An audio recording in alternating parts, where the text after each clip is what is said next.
Iran memang punya kekuatan yang besar begitu ya, tidak bergantung dengan negara lain begitu ya. Anda melihat tensinya tergantung Israelnya juga membalas atau tidak begitu ya. Yang kita khawatirkan adalah mungkinkah ini kemudian, tapi jangan sampai ya, mungkinkah ini akan menjadi awal perang dunia selanjutnya? Ya, makanya saya katakan tadi, situasinya sangat tergantung kepada Israel dan Amerika. Itu paling penting. Kalau Iran tuh sudah pasti tidak menginginkan adanya perang dunia ketiga, ya kan? Tetapi kalau mereka terus diancam, mereka diserang lagi, Trump sudah masukin kapal-kapal induknya di perairan Timur Tengah misalnya. Nah ini bisa jadi karena yang ikut nanti berbagai macam negara. Ya, Turki bisa ikut, Yaman bisa ikut, walaupun dengan Houthi-nya ya. Lebanon dengan Hezbollahnya bisa ikut, Syria nanti bisa bergerak lagi. Nah ini bahaya gitu loh. Makanya yang kita harapkan kan serang menyerang ini berhenti, ya kan? Tetapi kan tidak mungkin Iran itu kalau diserang tidak menyerang balik. Karena ya balik lagi, ya yang merasakan menjadi korbannya adalah ya masyarakat yang kemudian dirugikan. Makanya gini, masalahnya Israel mau nggak? Dia udah biasa membunuh 55.000 orang, saya katakan itu. Nah kalau kita pakai alasan ini, buat dia itu bukan alasan. Tujuan dia sekarang perang dengan Iran. Karena dia lihat, ini Iran membantu proksi-proksi yang ada di jendela rumah dia kan. Di jendela negara dia. Oleh karena itu, kita harus serang Iran. Serang untuk apa? Untuk menggulingkan pemerintah. Nanti dia menggerakkan kekuatan politik di dalam negeri Iran untuk menggulingkan pemerintah. Ini tujuan utamanya itu.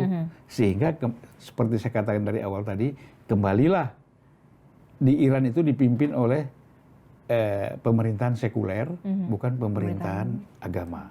Itu tujuannya sebenarnya, supaya dia aman. Kalau Iran masih dipimpin oleh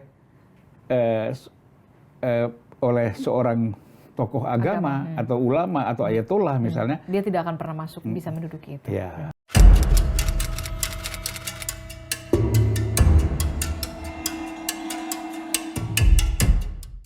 Israel mengklaim Iran ini punya kemampuan merakit 15 bom nuklir dalam waktu singkat. Ini benar nggak sih? Memang mereka bekerja dalam senyap, diam-diam begitu. Memang pembuatan bom nuklir itu memang nyata adanya begitu. Ya, saya kira kalau bicara bom nuklir itu nggak ada.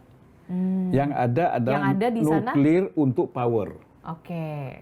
Ya, untuk power, untuk listrik, untuk apa? Karena suatu negara seperti Pakistan misalnya, walaupun India, walaupun mereka itu miskin, kita katakanlah ketinggalan, tapi karena ada nuklir, itu semuanya kan murah. Listriknya murah, semua murah. Nah ini yang kemudian jadi was-was di Israel. Jadi sebenarnya nuklir, senjata yang diisukan senjata nuklir ini sebenarnya hanya Israel ingin pintu masuk untuk menyerang Iran. Gitu. Dan dia nggak tahu sebenarnya Iran itu mempersiapkan, ya Iran itu menurut saya ya, bikin rudal itu kayak bikin sepeda aja.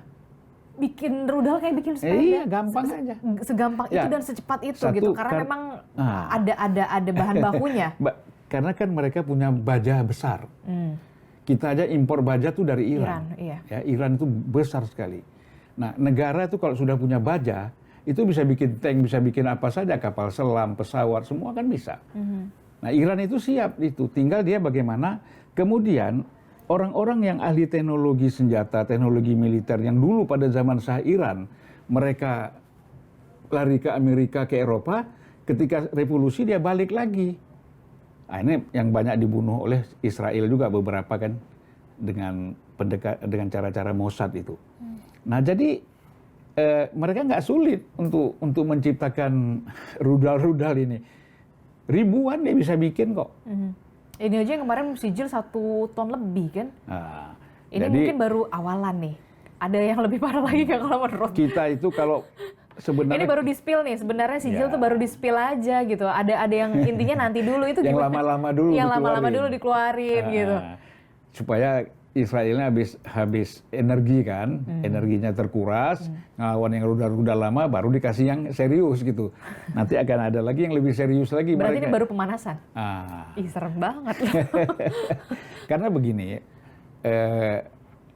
kenapa dulu waktu Israel pada bulan berapa bulan yang lalu menyerang Iran kan? Iran balasnya setimpal, gitu loh. Walaupun mungkin impas lah ya. Impas. Tapi kali ini Israel ini sudah keterlaluan, ya kan? Sudah mulai menyasar militer, menyasar sipil, kemudian sampai berapa jenderalnya meninggal, ahli nuklirnya meninggal. Nah, makanya dibalas. Tetapi kan Israel membalas lagi, membalas ini, sehingga tidak ada lagi yang namanya jeda, ya, seperti yang pertama dulu. Akhirnya ini akan berlanjut terus. Tapi kemudian yang dilihat begitu, tapi intensitas penembakan rudal itu bisa dikatakan sekarang tuh agak-agak menurun, benar nggak sih? Saya kira kan gini, ini kan masih ada negosiasi nih di Jenewa kan, Menteri Luar Negeri ini ketemu, ini kan dilihat. Makanya kan perang ini sebenarnya di samping persoalan militer, juga psikologis, juga di samping itu ada ideologis kan. Betul. Makanya di sini pendekatannya adalah, kalau Iran ini kan selalu pendekatannya tuh agama plus ideologis.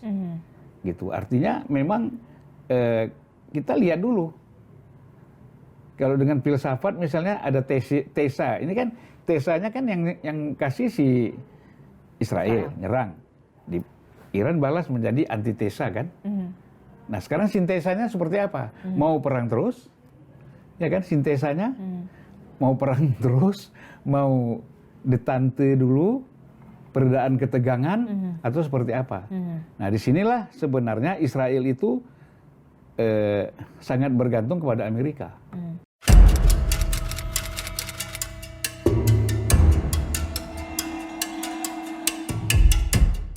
Prof, ini kalau kita lihat ya, perang masih belum ada eskalasi, trennya menurun ya. Soal Amerika Serikat, Israel, Iran begitu ya. Timur Tengah masih membara sampai saat ini. Tentu kita berharap tidak mau ini berkepanjangan. Betul. Dampak kemanusiaannya luar biasa. Nah, kemudian di tengah eskalasi yang masih belum menurun, Indonesia dalam hal ini adalah Presiden Prabowo Subianto menawarkan diri untuk menjadi mediator. Antara ketiga negara konflik itu untuk berdamai lah ya istilahnya. Realistiskah? Kalau sekarang tidak realistis. Mengapa tidak realistis? Karena secara psikologis negara-negara yang saat sekarang berperang itu ada keinginan bahwa perang ini terus berlanjut karena sebentar lagi dalam perspektif masing-masing perang akan selesai dan mereka yang akan menang. Misalnya jadi ini lagi panas-panas. Lagi panas-panasnya. Oke. Kalau lagi panas-panasnya seperti ini nggak realistis kalau misalnya kemudian muncul mediator. Kecuali mediator itu sebelum terjadinya perang. Atau kalau mau realistis itu ketika perang ini sudah berjalan lama dan tidak ada ujungnya. Menang tidak ada yang menang, kalah juga tidak. Kemudian ada negara-negara yang berperang itu sudah kecapean, anggaran sudah habis, alutsista dan sebagainya. Nah, supaya mereka bisa menghentikan perang ini tanpa kehilangan muka, nah di situ baru butuh mediator. Karena mediator di situ akan menjadi penyelamat muka. Ya, mereka akan menghentikan serangan, gencatan senjata. Karena apa? Oh, karena ada mediator yang meminta mereka seperti itu. Jadi kalau saya melihat sekarang ini masih belum realistis.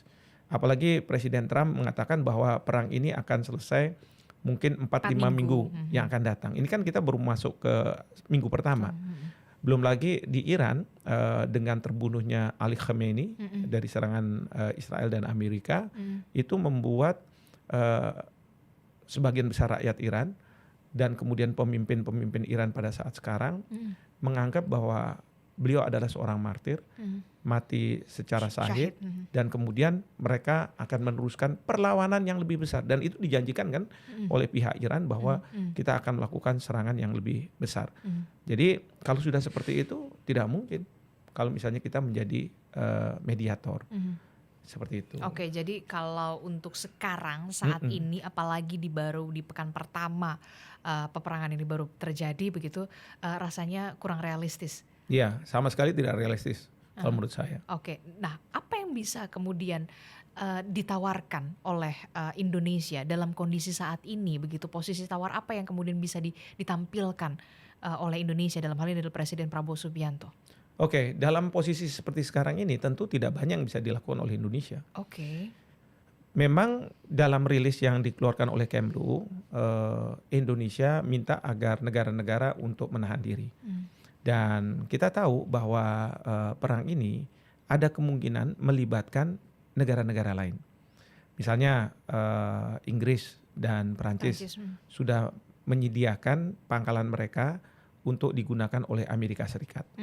Walaupun mereka sudah mengatakan kita tidak akan kirim pasukan, kita tidak akan juga menyerang Iran, gitu kan. Nah, kemudian ada negara mungkin seperti Rusia yang akan membantu Iran secara logistik, tetapi tidak akan perang langsung berhadapan-hadapan dengan Amerika Serikat. Demikian juga Cina, mungkin saja Cina punya kepentingan karena Cina itu tidak ingin kalau misalnya terjadi kepemimpinan lalu berkompromi dengan Amerika Serikat atau bahkan seperti yang dikendaki oleh Israel, kepemimpinan di Iran itu berubah dari sistem mullah menjadi monarki, lalu kemudian mereka didikte bahwa seperti di Venezuela kan, bahwa mereka tidak boleh menjual minyak ke Cina.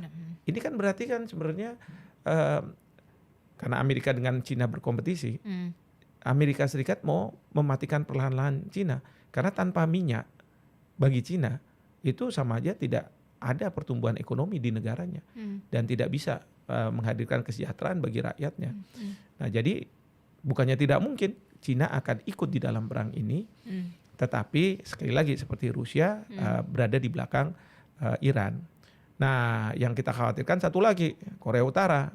Nah, kalau Korea Utara itu walaupun nggak ada kepentingannya jauh, yang penting ada Amerika di situ, dia akan hadir. Nah, waktu itu yang ngeri-ngeri sedap tuh ya.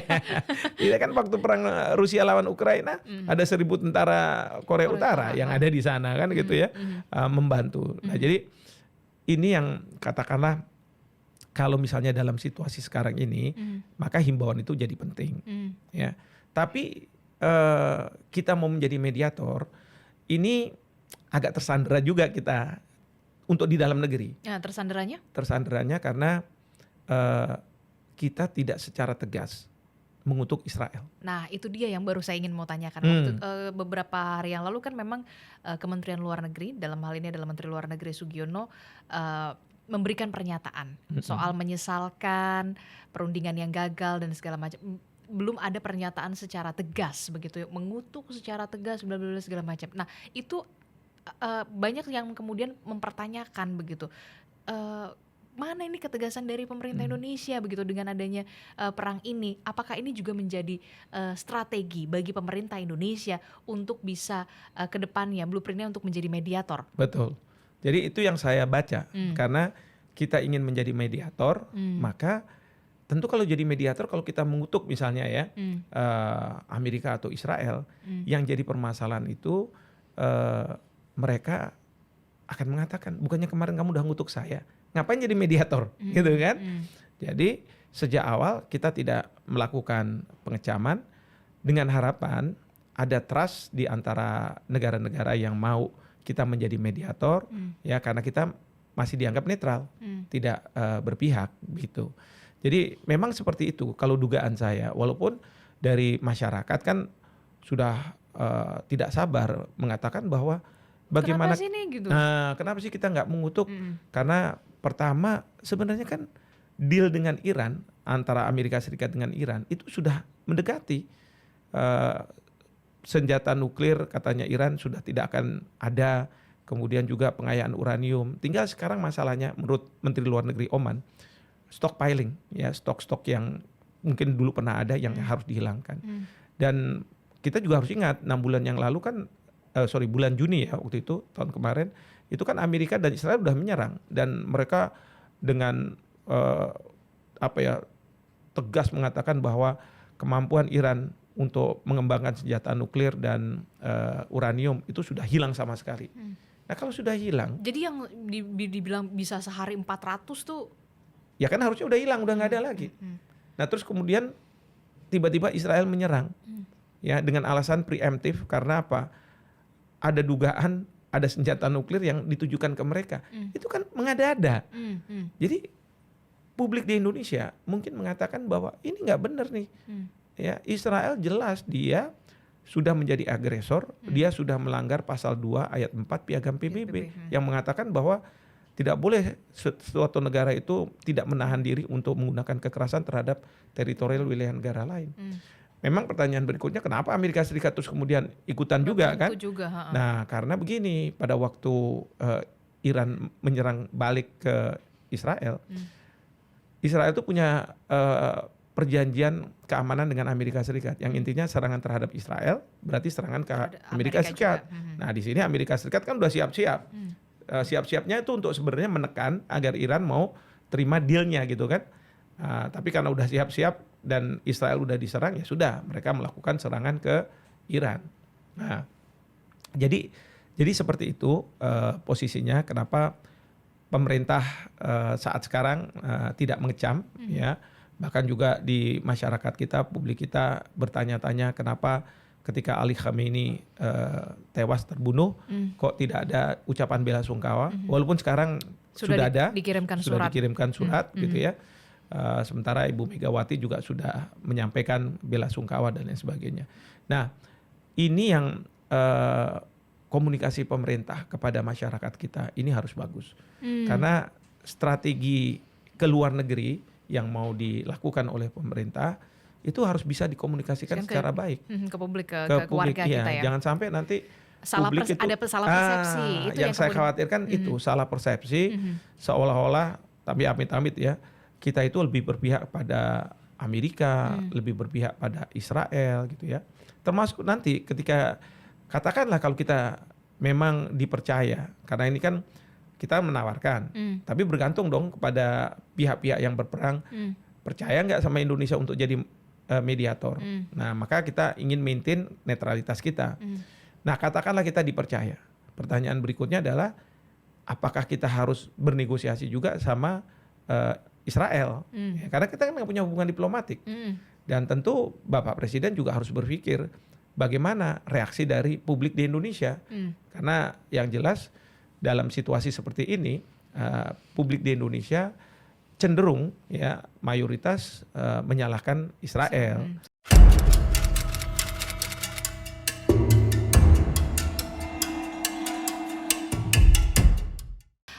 Presiden Iran mengajukan 3 syarat untuk Amerika Serikat dan juga Israel kalau mau damai nih, ya kan? Syarat yang pertama ini adalah bahwa Amerika Serikat dan juga Israel harus menghormati hak kedaulatan Iran. Kemudian yang kedua, kompensasi kerusakan yang terjadi di Iran imbas dari serangan Amerika Serikat dan juga Israel. Dan yang ketiga adalah agresi serangan militer ini tidak akan terulang kembali. Kalau kita lihat 3 syarat yang diajukan oleh Presiden Iran dan melihat karakter seorang Trump, mungkin nggak nih dipenuhi syaratnya oleh Amerika Serikat dan juga Israel? Ya. Terima kasih untuk poin yang bagus sekali. Saya rasa 3 saran atau 3 usulan yang disampaikan oleh Iran itu usulan yang normal saja gitu ya. Bahwa mereka merasa bahwa mereka lah yang diserang dulu oleh Amerika. Dan kemudian dampaknya juga meluas, kerusakan segala macam, dan mereka mereka minta jaminan dari Amerika untuk tidak terulang lagi, karena berdasarkan yang sudah Amerika itu kerap mengingkari janjinya, paling nggak Trump yang mengingkari janji. Kalau misalkan kita ditanyakan apakah kita percaya sama Trump, saya rasa dengan track record yang ada selama ini ya, nggak usah mundur ke belakang, nggak usah, tetapi dari apa yang terjadi mulai tanggal 28 Februari itu kita bisa melihat bahwa bagaimana komunikasi publik Trump itu kadangkala saya mungkin nggak detail dengan tanggalnya, tetapi bisa dibayangkan misalnya satu hari itu dia memberikan pernyataan dengan secara berbeda.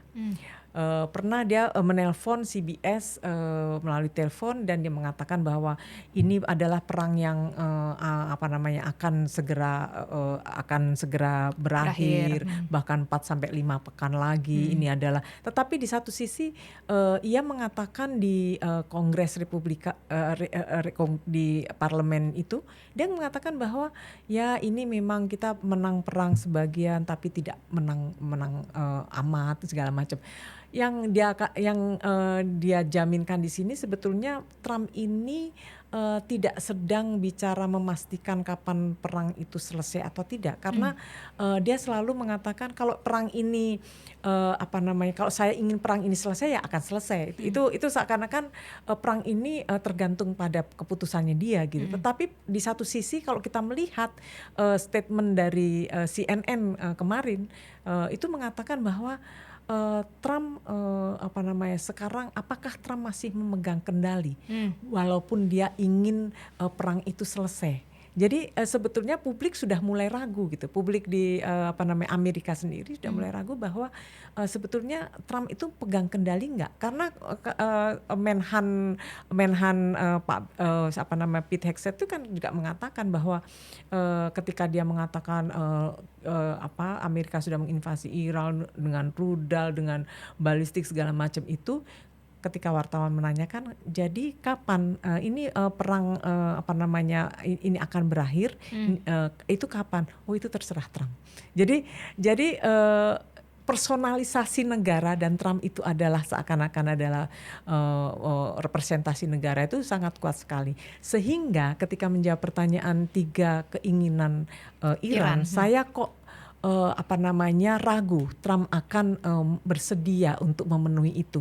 Bahkan kalau saya melihat ini adalah pernyataan-pernyataan yang berada di 2 kutub ekstrim gitu, yang tidak mungkin didamaikan. Sehingga ketika Pak Presiden Prabowo mengatakan akan menjadi mediator, itu bukan sesuatu yang mudah. Ini gapnya tuh sangat jauh lagi. Apalagi kemudian kemarin Mujtaba Khomeini itu mengatakan bahwa kita akan tetap menutup Selat Hormuz, dan bicara Selat Hormuz itu dampak ekonomi, sosial, geopolitik itu sangat terasa sekali. Oke, gitu. Itu artinya ketika tadi Mbak Dani mengatakan kemungkinan kecil sekali ya, kemungkinan kecil. Amerika Serikat dan juga Israel ini mau mengabulkan syarat yang kemudian diajukan oleh Iran, dan itu artinya perang diprediksi akan panjang. Ya, saya rasa seperti itu ya. Mungkin kalau tadi bicara soal kapan ya perang berakhir, mungkin ini bukan soal kapan perang berakhir, kapan, apa syarat bahwa perang ini akan berakhir, dan ini bukan ditentukan oleh Iran, tetapi Amerika lah yang dan Israel yang seakan menjadi penentu di sana gitu. Karena kita tahu bahwa kalau misalkan dilihat dari sisi persenjataan, siapapun juga walaupun klaim sepihak Iran bahwa sistem pertahanan Iran rapuh, tetapi pada kenyataannya sampai hari ini belum juga. Jadi perang narasi ini akan terus berlanjut, dan mungkin dalam situasi tertentu dengan perpanjangan waktu segala macam ini kemudian akan berubah bentuknya gitu. Konflik ini akan berubah bentuknya, bukan berakhir, tetapi bagaimana solidaritas yang dibangun oleh Iran maupun bahkan Israel maupun Amerika itu juga akan membuat peta konflik ini menjadi menarik. Oke, jadi Anda melihat peperangan antara ketiga negara ini yang terlibat ini nanti akan menciptakan adanya kondisi baru? Ya, karena kita tahu bahwa sebetulnya kalau kita membaca di media itu sebenarnya Rusia dan Tiongkok itu kan juga sebetulnya sudah bergerak juga, walaupun mungkin tidak terekspos seperti perang Israel, Amerika dan Iran itu sendiri. Tapi bantuan Tiongkok, bantuan Rusia ke Iran, saya rasa itu bisa kita lihat dari media-media yang ada di sana, Al Jazeera, CNBC segala macam itu gitu. Nah, ini menarik karena konfigurasi ini akan menjadi tidak sesederhana yang kita lihat di permukaan gitu. Dan kalau misalkan dengan percaya dirinya Trump mengatakan bahwa ini adalah perang yang akan berakhir 4 sampai 5 pekan lagi, tetapi lucunya militer Amerika justru mengatakan ini akan kurang lebih selesai mungkin sekitar September 2026. Nah, ini kan ada perbedaan juga gitu loh. Jadi narasi-narasi ini penting juga untuk kita lihat bahwa retorika Trump itu sebetulnya bukan tertuju kepada perang itu sendiri, tetapi dia sebetulnya lebih memperhatikan tentang pasar keuangan itu sendiri, pasar global itu seperti apa. Kita misalnya ketika Trump bicara soal bahwa perang akan berakhir, kemudian diikuti oleh harga minyak turun, saham naik, tapi itu kan sebentar, kemudian bergejolak lagi. Jadi saya lebih melihat ini Trump itu mengelola persepsi ketimbang memperlihatkan tentang realitas sebenarnya di lapangan.